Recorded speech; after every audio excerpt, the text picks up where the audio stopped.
Assalamu alaikum dear viewers, hope you will be fine and having a good time. And today's our lesson is on killing a tree.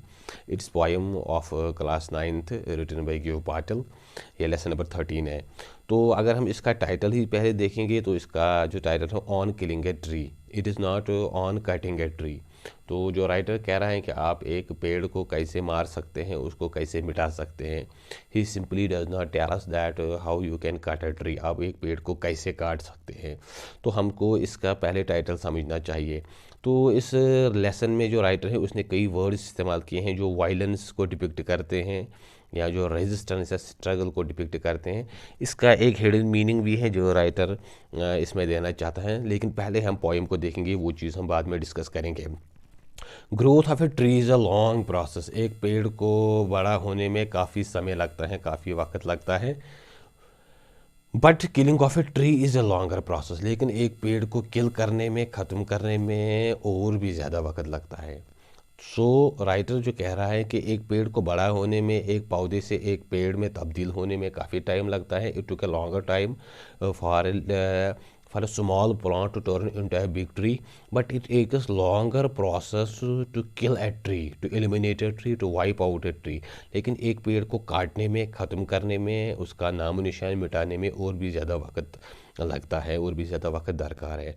The poem contains words, इस poem में कुछ ऐसे अल्फाज इस्तेमाल किए गए हैं, कुछ ऐसे एक्सप्रेशन इस्तेमाल किए गए हैं हु डिपिक्ट एंड इमेजेस, और कुछ ऐसे इमेजेस, कुछ ऐसे पिक्चर्स, कुछ ऐसी तस्वीरें या कुछ ऐसे सीन्स राइटर ने दिखाए हैं सजेस्टिव ऑफ दिस वायलेंस, जो इस वायलेंस, इस तशद्दुद को दर्शाते हैं कि जब हम पेड़ को काटते हैं या जब हम दरख्तों को काटते हैं तो उस वक्त क्या नज़ारा होता है, या उस वक्त जो सीन है वो क्या होता है, वो कैसा होता है। दैट डिपिक्ट्स वायलेंस, उसमें वायलेंस का अंसर शामिल होता है। It takes much time to kill a tree, एक पेड़ को काटने में काफ़ी समय लगता है। Not a simple jab of knife will do it, खाली एक नाइफ, एक छुरी या एक कुल्हाड़ी क्या हिट करने से या ज़रब लगाने से ये पेड़ नहीं कटेगा या ख़त्म नहीं होगा। आप खाली वो चाकू से इसको खरोच कर या इस पे वो हिट करके, स्ट्राइक करके इसको ख़त्म नहीं कर सकते। तो क्या कहना चाहता है writer, it has grown slowly consuming the earth, क्योंकि इस पेड़ को बड़ा होने में एक ज़माना लगा है, एक बहुत लंबा वक्त इसने इस चीज़ में सर्फ किया है। स्लोली कंज्यूमिंग द अर्थ, ये ज़मीन की जो ताकत है, ये जो इसका क्रस्ट है, इससे उभरने में इसको काफ़ी समय लगा है। जो इसका न्यूट्रिशन है, जो इसका पोषण है, जो वो ज़मीन से लेता है, from earth, from crust, outer layer जो है अर्थ की, धरती, तो इसमें से उगने में इसको बहुत टाइम लगा है। कई साल बीत गए हैं। राइजिंग आउट ऑफ इट, इसमें से बड़ा होने में, इसमें से उगने में। फीडिंग अपॉन इट्स क्रस्ट, जो इसका क्रस्ट होता है, जो इसका आउटर लेयर होता है जिस पे पेड़ उगते हैं, तो इसमें से फीड होने में, इसमें से जो इसकी जो एनर्जी है या इसकी जो वाटर है या दूसरे जो न्यूट्रिएंट्स है वो इस ज़मीन में से अब्जॉर्ब करने में इस पेड़ को बहुत ज़्यादा समय लगा है, कई साल। जैसे कि हम देखते हैं कि पेड़ों की जो उम्र है वो बहुत ज़्यादा होती है, कुछ तो 100-200 साल, 1000 साल से भी ज़्यादा पुराने पेड़ हैं जो दुनिया में। तो इस पेड़ को इतना टाइम लगा है, तो खाली एक छोटे से चाकू के हिट करने से ये ख़त्म नहीं होगा। तो क्या, एब्जॉर्बिंग ईयर्स ऑफ सनलाइट, सालों से, दहाइयों से, सैकड़ों सालों से ये जो सनलाइट है, ये जो सूरज की रोशनी है, वो एब्जॉर्ब कर रहा है ये पेड़। एयर जो हवा है, एंड वाटर, और ये तीन चीज़ें जिसको साइंस में फोटोसिंथेसिस कहते हैं। तो ये प्रोसेस इस पेड़ के साथ, पेड़ों के साथ बहुत सारे सालों से गुजर रहा है, सैकड़ों सालों से। And out of it is leprous hide sprouting leaves, और जो इसका वो लेप्रस हाइड है, लेप्रस हम बोलते हैं उस बंदे को जिसको लेप्रोसी है, कोढ़ की बीमारी है। तो जो पेड़ की छाल होती है वो ऊपर से खुरदुरी होती है, वो बिल्कुल साफ़ नहीं होती, गंदी सी होती है। तो of it is leprous hide, जो इसकी ये छाल है पेड़ की, स्प्राउटिंग लीव्स, इससे ये पत्ते निकलते हैं, इससे शाखें निकलते हैं, इससे पत्ते खिलते हैं। So hack and chop, so hack and chop, but this won't do it.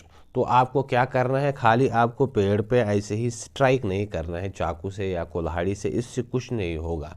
So hack and chop, आपको इस पेड़ को कट डाउन करना है, and cut down in pieces, उसको टुकड़ों में बांटना है, शहतीर बनाना है, टुकड़े करना है इसके, हैक हम उसी को बोलते हैं, एंड चॉप, इसके पीसेस बनाने हैं।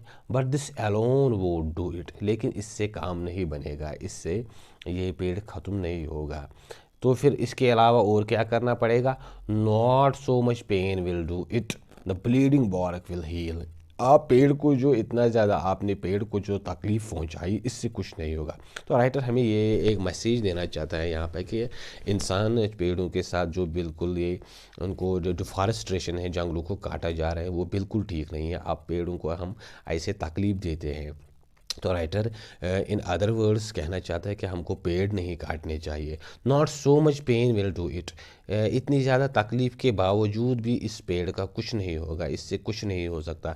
The bleeding bark will heal, जो इस पेड़ की छाल है, ब्लीडिंग है, जिससे ये इसका जो रस बह रहा है, जो पेड़ में होता है, वो तरी वो बह रही होती है, विल हील, वो धीरे धीरे हील हो जाएगी, वो फिर से ऊपर इसका वो कवर आ जाएगा, इसकी बार्क आ जाएगी, और जो इसका ज़ख्म है वो फिर से भर जाएगा।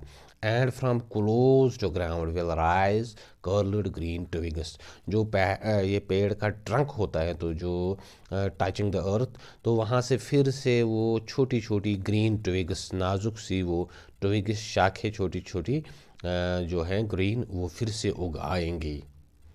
मिनिएचर बोज, वही शाखें बाद में फिर बड़ी शाखों में तब्दील हो जाती हैं। तो वो मिनिएचर अभी छोटी सी है, नाजुक सी है, स्मॉल है, टिनी है, बोज शाखें हैं, ब्रांचेस हैं या टहनियाँ जिनको हम बोलते हैं, अभी वो थोड़ी बहुत सी है, नाजुक सी हैं, अभी ज़्यादा बड़ी नहीं हुई है। विच इफ़ अनचक्ड, अगर उनको ऐसे ही छोड़ा गया, अगर इनको ऐसे ही रहने दिया गया, अगर इनको ऐसे ही अपने ही हाल पे छोड़ा गया, विल एक्सपेंड अगेन, वो फिर से बड़ी होना शुरू हो जाएंगी टू द फार्मर साइज, और एक टाइम आएगा जब वो उतनी बड़ी हो जाएंगी जितना ये पहले ये पेड़ था, फिर से वो बड़ी शाखों की इंटू ह्यूज ब्रांचेस, वो बड़ी और बारीक शाखों में तब्दील हो जाएंगी। नो, नहीं, इससे काम नहीं होगा। The root is to be pulled out, इसका जो रूट है वो भी आपको खींचना पड़ेगा, इसको आपको जड़ से उखाड़ना पड़ेगा। तो राइटर यहाँ पे एक, जैसे कि एक कहावत है, nip the evil in the bud, बुराई का आपको शुरू में ही खात्मा करना पड़ेगा, क्योंकि अगर आपने उसको, तो फिर वो इतनी बड़ी हो जाएगी, फिर आप उसको ख़त्म नहीं कर सकोगे। तो राइटर भी यहाँ पे एक चीज़ कहना चाहिए, अगर आप किसी चीज़ को ख़त्म करना चाहते हो तो उसको जड़ से ख़त्म करना है। अगर आपने जड़ को फिर से रहने दिया तो फिर से वो जो चीज़ है, वो जो इशू है या वो जो मसला है, वो फिर से बड़ा हो जाएगा। No, the root is to be pulled out, नहीं, आपको ऐसा करना है, जो इसका रूट होता है, जो उसके रूट्स हैं, जड़ हैं, वो आपको उखाड़ने पड़ेगी। आउट ऑफ द एंकरिंग अर्थ, उस ज़मीन से जिससे ये एंकर की तरह, वो एक हुक की तरह बंधा हुआ है, जैसे वो जहाज़ पे वो एंकर लगा होता है जो इसको बांध के रखता है, या किश्ती में, जैसे एंकर इसके रूट्स जो है उसने ज़मीन को पकड़ा हुआ है, तो आपको उसको वहाँ से ही उखाड़ना पड़ेगा जिस ज़मीन के साथ वो एंकर की तरफ फंसा हुआ है।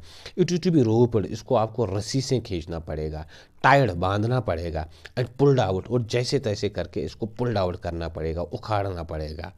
स्नैप्ड आउट, जिस ज़मीन में ये छुपा हुआ है, जिस ज़मीन में इसने अपनी जगह बनाई है, ये जो रूट्स है पेड़ के, आपको उसको वहाँ से उखाड़ना पड़ेगा, उसको वहाँ से निकालना पड़ेगा, उसको उस जगह से जहाँ पे उसने एक ताकत बनाई हुई है अपने लिए, एक जगह, एक रूम बनाया हुआ है, और पुल्ड आउट एंटायरली, लेकिन आपको इसको एंटायरली बिल्कुल पूरी तरह से उखाड़ना पड़ेगा। अगर इसमें से कोई भी रूट बाकी रह जाएगा तो फिर से ये पेड़ उगाएगा। आउट फ्रॉम द अर्थ केव, जब आप इसको ज़मीन से उखाड़ोगे तो वहाँ पर एक बहुत बड़ा गड्ढा बन जाएगा, जो एक केव की तरह होगा, जिसमें ये पेड़ बैठा हुआ था, इसने अपनी स्पेस, अपना रूम, अपने लिए एक जगह बनाई थी। And the strength of tree exposed, और जो इस पेड़ की स्ट्रेंथ है, असली जो इसका ताकत है, that is it is roots, जो कि इसके रूट्स हैं वो अब एक्सपोज हो जाएंगे। एक बार वो एक्सपोज हो गए, एक बार वो बाहर निकल आए, फिर इस पेड़ का, फिर ये पेड़ नहीं उग सकता, फिर ये दोबारा से नहीं लग सकता है। And the strength of tree expose, जो इस पेड़ की स्ट्रेंथ है, जो इसकी ताकत है, वो एक्सपोज हो जाएगी, वो जाहिर हो जाएगी। अब इस पेड़ का कुछ नहीं हो सकता। The source white and wet, the most sensitive hidden for years inside the earth, जो इसकी ताकत है, जो इसकी असली स्ट्रेंथ है, वो इसके रूट्स हैं। द सोर्स, जो इसका सोर्स है, जहाँ से ये पूरी जो अपनी एनर्जी है, अपना पोषण है, न्यूट्रिशन है, जो हासिल करता है। वाइट एंड वेट, वो सफ़ेद होंगे, एंड वेट, वो तर होंगे, क्योंकि वही ज़मीन से पानी खींचते हैं इस पेड़ के लिए, वो गीले होंगे, तर होंगे। द मोस्ट सेंसिटिव, वही इस पेड़ का सबसे नाजुक हिस्सा होता है। अगर इसके जो रूट्स हैं, जड़ें हैं, वो एक बार कट जाए, फिर इस पेड़ का कुछ नहीं हो सकता। हिडन, वो छुपे हुए हैं, फॉर ईयर्स, बहुत सालों से, जब से ये पेड़ बोया है, जब से ये पेड़ ज़मीन से उगाया है, तब से जो ये रूट्स है इसके, ये तब से ज़मीन में ऐसे ही छुपे हुए हैं, ऐसे ही अंदर हैं, इनसाइड द अर्थ, इस अर्थ में, इस क्रस्ट में। देन द मैटर, ये जो राइटर है कह रहा है कि इससे भी काम नहीं बनेगा। अगर आपने पेड़ को ऐसे ही रहने दिया, मुमकिन है कि जो इसके रूट से वो फिर से ज़मीन से टच कर जाएंगे और फिर से वो कोशिश करेंगे कि फिर से ये पेड़ अपनी असली हालत में आ जाए, फिर से वो उगना शुरू हो जाएंगे, वहाँ से फिर से जो ब्रांचेस हैं वो फिर से जो उनका वो स्टार्ट हो जाएंगी। तो आपको क्या करना पड़ेगा इस पेड़ को ख़त्म करने के लिए? Then the matter of scorching and choking, आपको फिर इसको सुखाना पड़ेगा, एंड चोकिंग, जब तक कि ये मर ना जाए। जो इसमें पेड़ के अंदर, जो लकड़ी के अंदर वो तरी होती है, जो इसकी ताकत होती है, जान होती है, वो निकल ना जाए। जैसे हम किसी का दम घोंटते हैं, जैसे किसी को फांसी देते हैं, जो चोक, उसकी जो ये सप्लाई होती है, रेस्पिरेशन होती है, वो रुक जाती हैं। तो आपको इस पेड़ के साथ भी ऐसे ही करना पड़ेगा। इसकी जो प्रोसेस है फोटोसिंथेसिस, वो ख़त्म होनी चाहिए। स्कॉर्चिंग, इसको सुखाना है धूप में। इन सन एंड एयर, एक तो धूप से और अलग अलग जो एयर, मौसम, जो क्लाइमेट्स होते हैं, इसमें रहने देना है। ब्राउनिंग, तो जब ये सूख जाएगा तो इसकी जो लकड़ी है वो जर्द हो जाएगी। हार्डनिंग, वो सख्त हो जाएगी, क्योंकि इसमें से जो तरी है, इसमें से जो रस है, वो सब निकल जाएगा। बेंडिंग, वो बेंड हो जाएगी, थोड़ी सी मुड़ जाएगी। एंड विथरिंग, वो मुरझा जाएगी, बिल्कुल उसमें अब जान नहीं रहेगी। And then it is done, तभी आप समझो कि ये पेड़ मर गया, या आपने एक पेड़ को किल किया, तभी आपका काम हो जाएगा। तो भी ये पेड़ फिर से उग नहीं पाएगा। तो राइटर यहाँ पे एक मैसेज भी देना चाहते हैं कि अगर आप किसी चीज़, किसी बुराई को या किसी मसले को ख़त्म करना चाहते हो, तो आपको उसकी जो बेसिक इश्यूज़ हैं, उसके जो बेसिक मसले हैं, उसकी जो जड़ है, जब तक वो आप न काट ना दो, तब तक वो मसला ख़त्म नहीं होगा। सो this was a poem by Gieve Patil. तो इसमें बहुत सारा वो एक तरह की स्ट्रगल पे अपनी तरफ से स्ट्रगल कर रहा है कि वो मरना चाहे, रेजिस्टेंस कर रहा है, फिर से वो ज़िंदा रहने की कोशिश कर रहा है। और इसमें कुछ अल्फाज हैं वायलेंस, जिनमें तशद्दुद का एलिमेंट है, जैसे कटिंग, काटना, कुल्हाड़ी से चॉपिंग, टुकड़े करना, या किलिंग, मारना। तो ये इस राइटर में, इस पोइम में कुछ और चीज़ें हैं। तो ये जो राइटर है कि राइटर कहना चाहता है किसी चीज़ का खात्मा करना हो तो पहले ही करो। अगर आपको, एक वो कहावत है, nip the evil in the bud, बुराई का शुरू में ही खात्मा करना चाहिए, वरना फिर वो एक पेड़ की शक्ल अख्तियार कर जाएगी। या जो चीज़ जितनी सख्त जान होगी, उसको जो चीज़ जितनी ज़्यादा टाइम के साथ आएगी, जो चीज़ जितना ज़्यादा टाइम लेगी, उतनी ही वो पायदार होगी, उतनी ही वो रेजिस्टेंट होगी, उतनी ही उसमें परसिस्टेंस होगी। तो यहाँ पे एक मैसेज भी देना चाहता है, स्लो एंड, जैसे वो कहते हैं, slow and steady win the race. अगर आप लाइफ में कामयाब होना चाहते तो आपको धीरे धीरे अपना काम करना पड़ेगा। एकदम से आप कोई सक्सेस हासिल नहीं कर पाओगे। जैसे ये पेड़ है, इसको, इस छोटे से पौधे को पेड़ बनने में काफ़ी टाइम लगा है, तब ये इतना ज़्यादा रेजिस्टेंस कर रहा है, तब ये इसमें इतनी सख्त जान है, तब ये इतने ज़्यादा मजबूत है। So this was a poem written by Gieve Patel. और यहाँ पे एक डिफॉरेस्टेशन के बारे में भी राइटर कह रहा है कि एक मैसेज देना चाहता है कि जो इंसान पेड़ काट रहा है वो ठीक नहीं है, इसका हमारे जो क्लाइमेट है, अल्टीमेटली उसका बुरा ही असर पड़ेगा।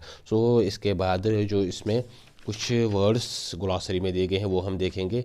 जैब मीन्स सडन रफ ब्लो, कोई ब्लो करना, कोई हिट करना या स्ट्राइक करना, किसी चीज़ से मारना। Leprous means like skin of a leper, जैसे एक लेपर कोढ़ के मरीज़ के जो स्किन होते हैं, तो वैसे ही पेड़ पे ये ऊपर के जो उसका बार्क होता है, छाल होता है, उस पर वो स्केल्स, लकीरें सी लगी होती है। हैक मीन्स कट रफली बाय स्ट्राइकिंग हैवी ब्लोज, किसी चीज़ को बड़ी सख्त ब्लोज से, बड़े हिट करके, मार के ख़त्म करना, कट करना।